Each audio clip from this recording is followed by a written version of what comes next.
السلام علیکم ورحمۃ اللہ وبرکاتہ۔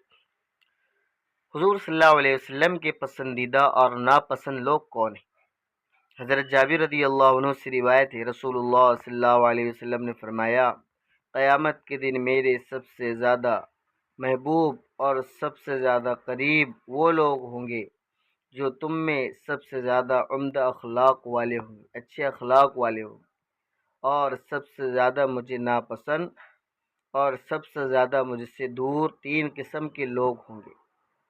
سب سے زیادہ دور اور ناپسند تین قسم کے لوگ۔ سب سے پہلے بہت زیادہ فضول باتیں کرنے والا۔ نمبر دو ہے بات بات میں دوسروں کو دبانے اور ان کے حق میں بد زبانی کرنے والا۔ اور نمبر تین ہے تکبر کرنے والا۔ یہ تین لوگ قیامت کے دن مجھ سے دور رہیں گے اور میں انہیں ناپسند کرتا ہوں۔